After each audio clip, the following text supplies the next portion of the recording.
Good morning বন্ধুরা, কেমন আছো তোমরা? আশা করি সকলেই ভালো আছো। আমরাও অনেক অনেক অনেক ভালো আছি।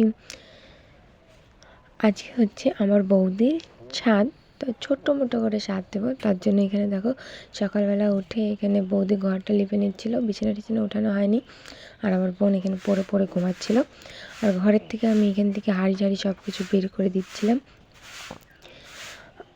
যেহেতু খুব ছোট করে ছাদটা হবে, তার জন্য বেশি মানুষকে বলা হয়নি, অল্প কয়েকজনকেই বলা হয়েছে।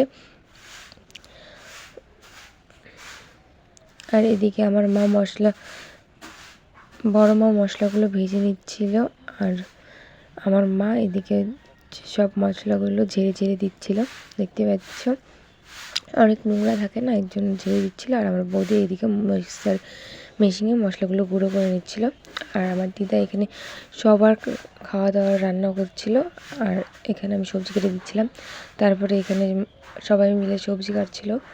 আর আমি এখানে স্নান করে ঘুরছিলাম, সবাইকে দেখাচ্ছিলাম। আর এদিকে আমার দিদা হেসে লুটুপুটি খাচ্ছে, বলছে আমি এটা আবার কী করছি। এখানে আমার বড়মা মাছ ভাজছিল। আমার বড়মা তো জানে আমি ভিডিও করি, কিন্তু দিদা তো জানে না, তার জন্য দিদা হাসছিল। আর এখানে দিদা মাছের মশলা মাখিয়ে দিচ্ছিল।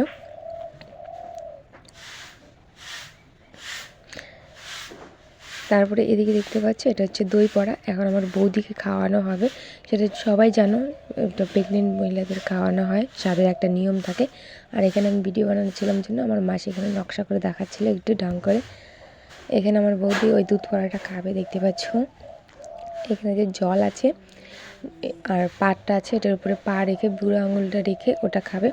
এখন সবাই মিলে কয়েকজন মিলে খাওয়াতে হয়, দেখতে পাবে। এখন ওকে খাওয়াবে। আর আমার বৌদি না খেতে খেতে পুরো বমি করে দিচ্ছিল, কারণ জিনিসটা হয়তো বেশি ভালো না, জানি না। দেখো তোমরা।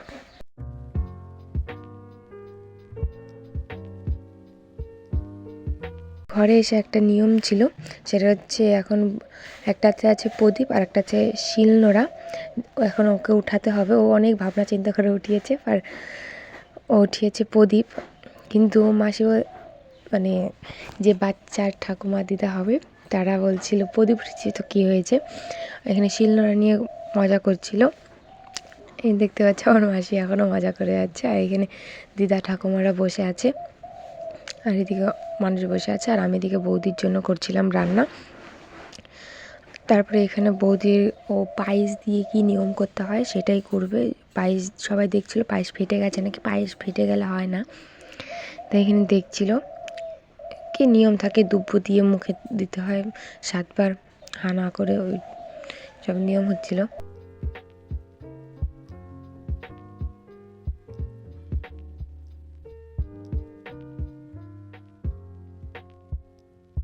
নিয়ম হয়ে যাওয়ার পরে সন্ধ্যাবেলা আমার বৌদি এদিকে দেখতে পাচ্ছে সেজে গুজে পুরো রেডি হয়ে গেছে।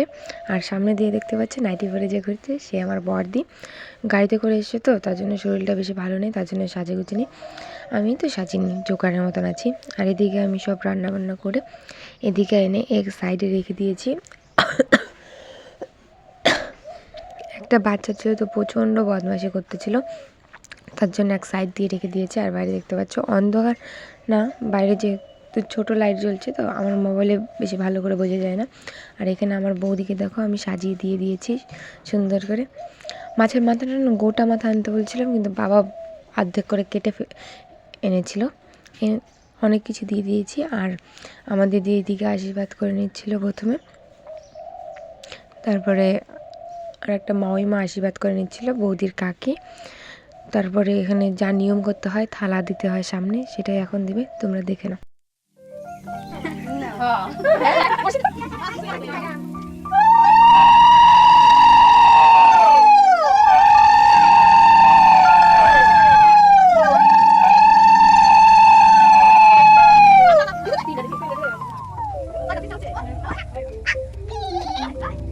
তারপরে এখানে বৌদিকে আশীর্বাদ করে নিল। এখানে সবাই দাঁড়িয়ে আছে দেখার জন্য।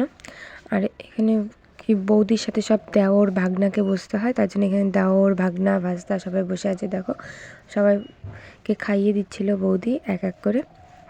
এটা হচ্ছে দেওর আর বাঁ সাইডে যেটা সেটা ভাগনার ছিল, ডান সাইডেরটা ভাগ্নি ছিল। আর এখানে দেখতে পাচ্ছ সবাইকে খেতে দেওয়া হয়ে গেছে।